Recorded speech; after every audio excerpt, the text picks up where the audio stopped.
Welcome to episode 15 of Duties of the Heart, and in this episode we're going to start chapter 1 of the Gate of Reflection. In the introduction to the Gate of Reflection, we had Rabbi Bachya posed 6 questions that he will tackle in the next few chapters. I'll recap what these 6 questions were. Firstly, the reflections on creation. Number 1, what is the essence and true nature of reflection on creation? Number 2, is one obligated to reflect on creation? Number 3, how does one reflect on creation? Number 4, how many kinds of traces of wisdom in creation are we capable of reflecting on? Number 5, which of these is most accessible to us, such that our obligation to investigate is correspondingly greater? What inhibits this reflection, and what is connected with it? So, chapter 1.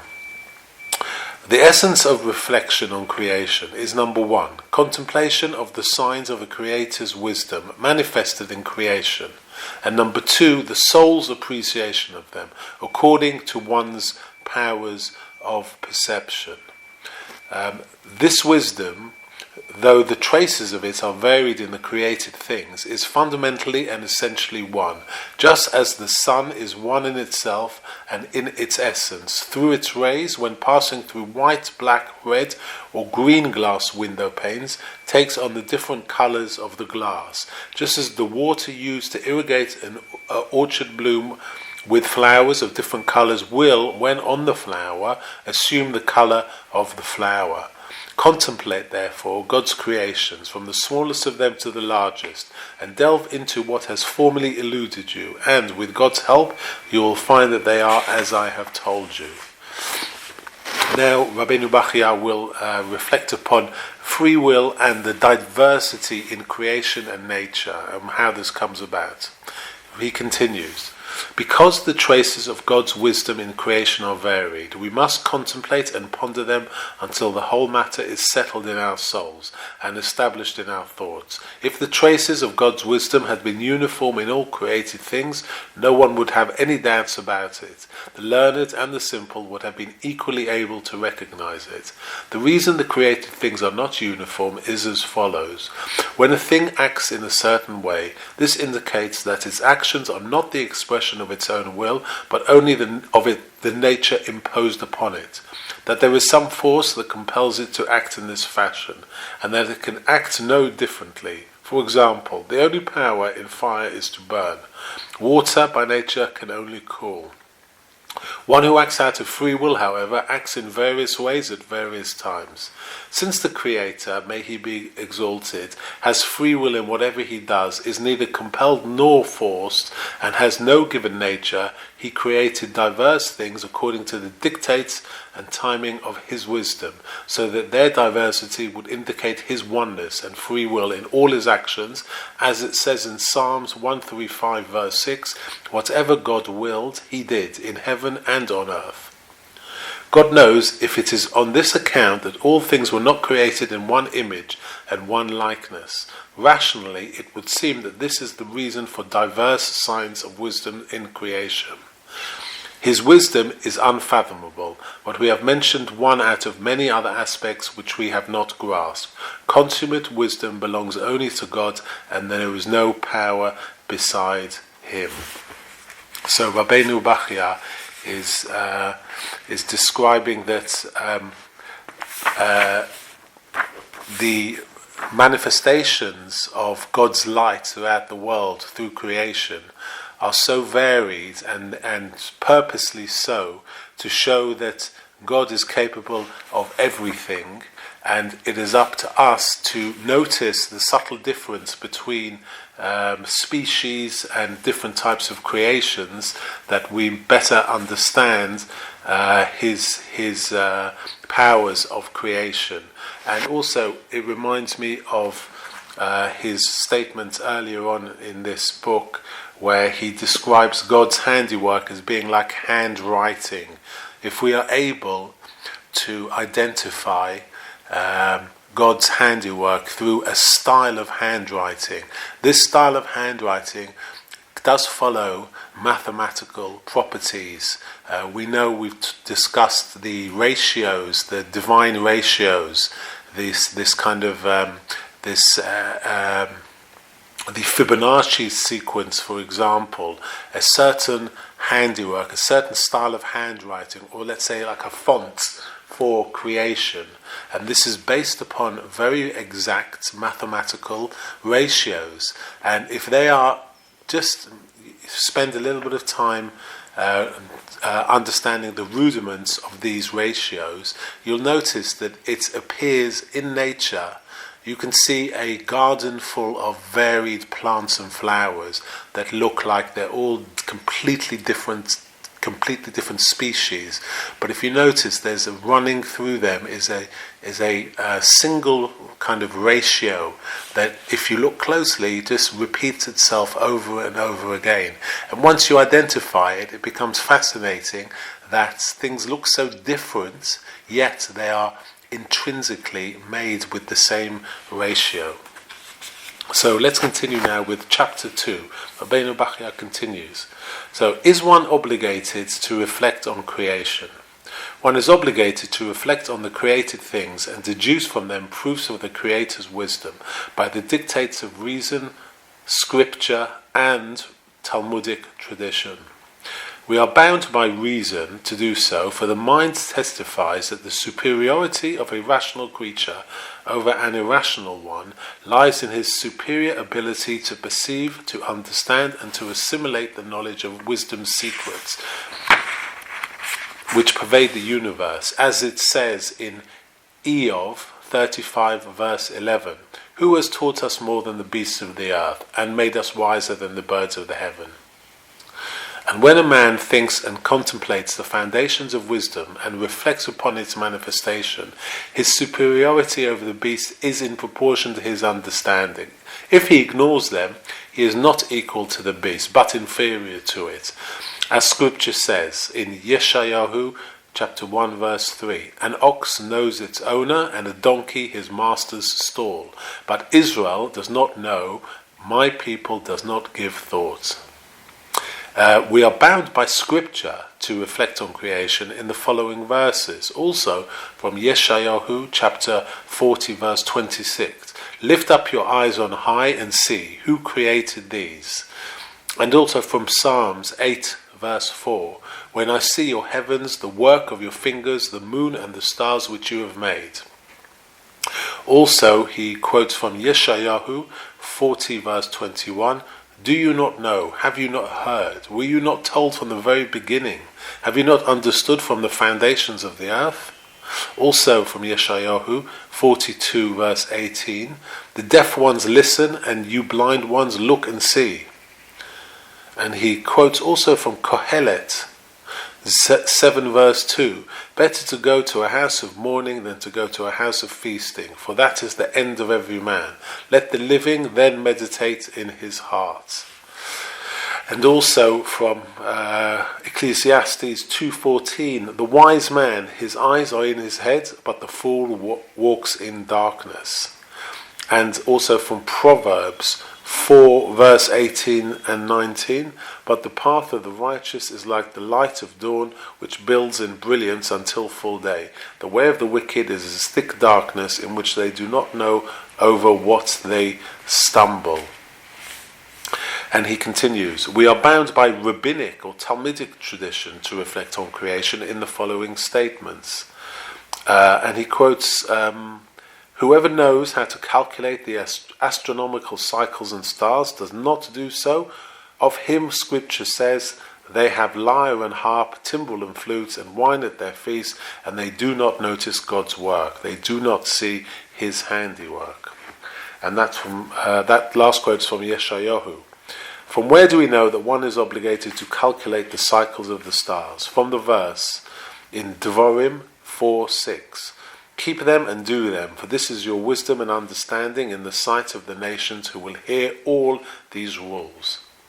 That wisdom and understanding is in the sight of the nations. Say, it is the calculation of cycles and stars. This is from Shabbos 75 Omid Aleph. Also, Pirkei Avos, chapter 2, verse 1, consider the cost of a mitzvah against its reward, and the gain in sin against its loss. And he also quotes from Eruvin 100 Omid Beis, if the Torah had not been given to Israel, we could have learnt modesty from the cat, chastity from the dove, good manners from the rooster, and honesty from the ants. So the obligation to reflect on the created things and deduce proofs from traces of wisdom has been demonstrated. Be aware of this. So just a little bit of reflection about nature. I mean, Rabbi Bachya is compelling us to look at all aspects of nature, look at astronomical cycles, look at nature here on Earth. But if we even just take a very, very simple species to analyze, for example, imagine if this planet never contains a single tree, and then someone presented a fully grown, beautiful pine tree or a huge oak tree to the public, and no one had ever seen a tree before. People would look at it and be in awe and amazement.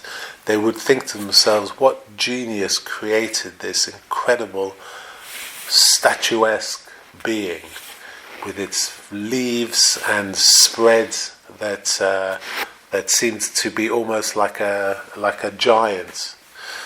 And then you look at what a tree does.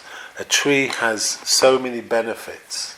For example, it provides oxygen. 1 day's worth of oxygen for a family of 4 is provided by a single tree per day. If you cover trees over urban areas, it will save millions of pounds or dollars in stormwater management, purification, and energy conservation costs. If you place 50 million well-placed shade trees, you would eliminate the need for 7 100 megawatt power plants. A single tree absorbs 1 ton of carbon over its lifespan. That's like erasing 11,000 miles of driven emissions. It's an air purifier. 1 acre of trees has the ability to remove up to 5 tons of carbon dioxide and 13 tons of other particles and gases annually. A single tree can absorb approximately 1 ton of carbon over a 40-year lifespan. This is what it does. It provides, it purifies the air and sucks up pollutants. And what does it cost you? It costs nothing to plant a tree. All you have to do is plant the seed. The tree will grow itself. It won't ask you to do anything. It won't ask you to really water it or anything. It just have to let it live. Don't cut them down. We're making a big mistake in this respect. And what can you gain from the tree? The tree can provide you. You can build a log cabin, a habitat from a tree. If you're in the wild, you can build yourself a very sturdy shelter. You can build yourself a boat from the wood. Wood is waterproof. It can take you from country to country in a boat. All it asks you is let it live. That's all it asks of you. And how much does it cost? It costs 0. They're for free. They're free of cost. And God just says, let them be, and they will look after you. So an appreciation of things around you is very, very important. Also, when you think about, I've just moved into a new apartment, and I have the ability now to grow plants and flowers. And I notice how satisfying it is to grow your own flowers. Number one, the visual aspect of it is stunning. You have these beautiful flowers that grow after doing nothing. You plant seeds in soil and God does the rest for you. And you have visually a beautiful thing. You have a beautiful smell. The flowers smell beautiful.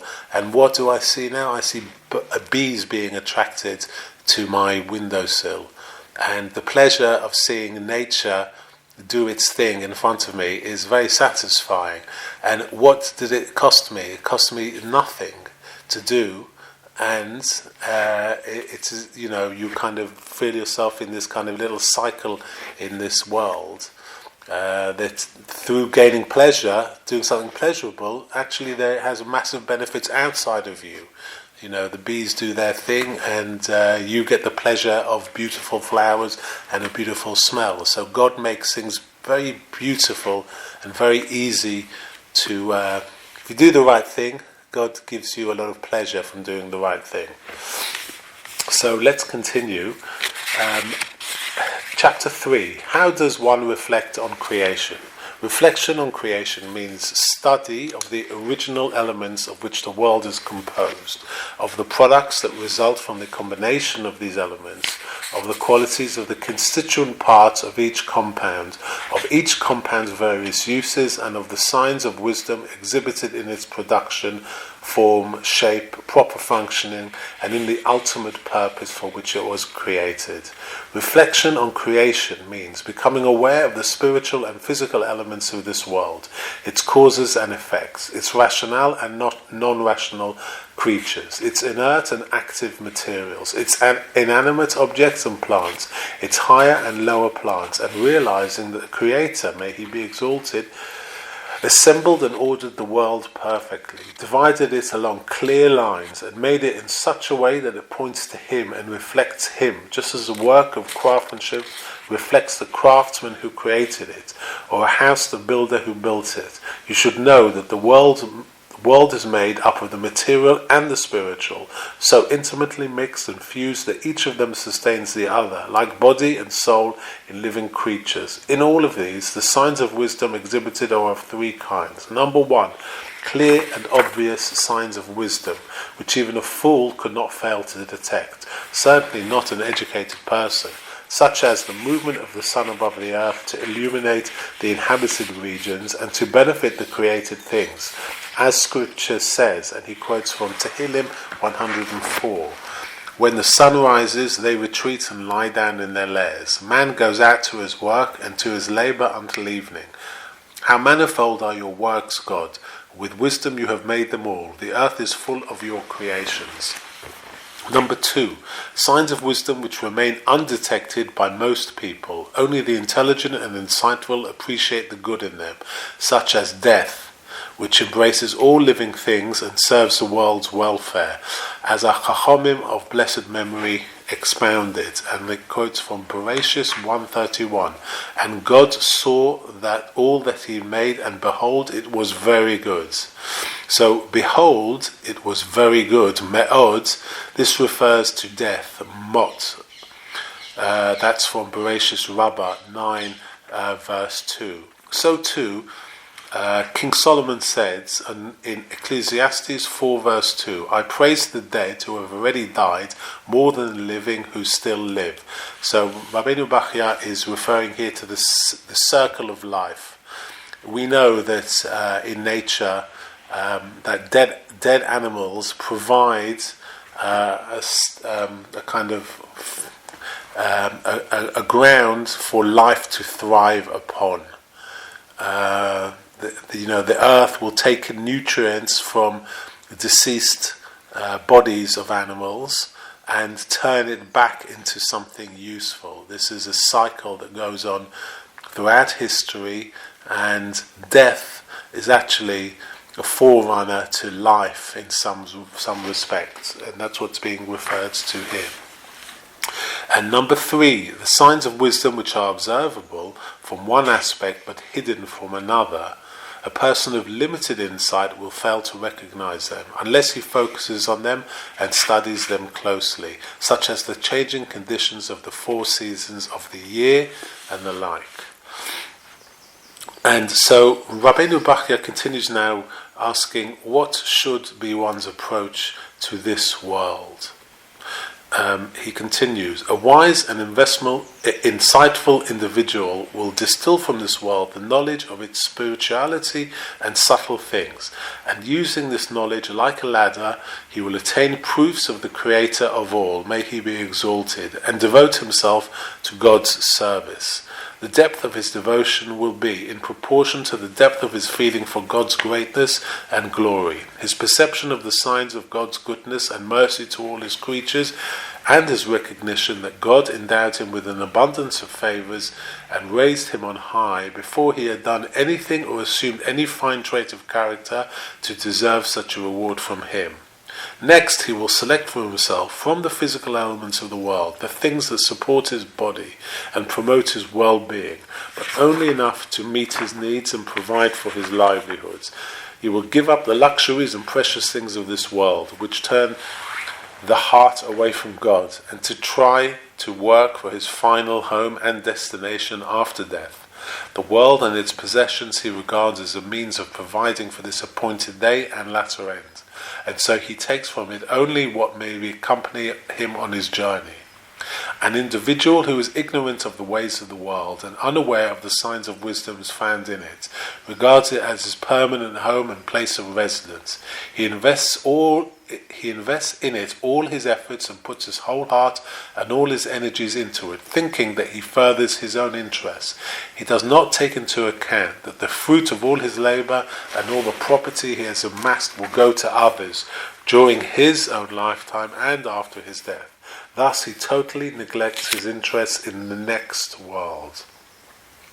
Now he brings an analogy of two brothers who inherit land, and he continues, how analogous these two types are to two brothers who inherited from their father land which was in need of cultivation.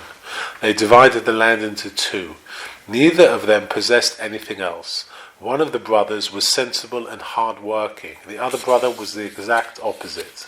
The sensible one realized that if he worked exclusively on his own plot of land, he would be unable to make a living and support himself. So he hired himself out as a day laborer and worked in other people's fields, to earn enough to live on it from day to day.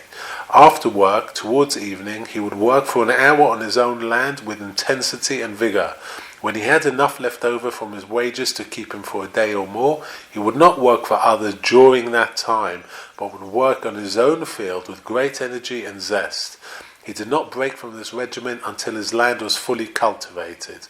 At harvest time he gathered in his fruits and crops, and lived off them all the following year. He was free to work his land as he pleased and planted more trees, until not only produced enough for his livelihood, but yielded a surplus which he bought additional lands.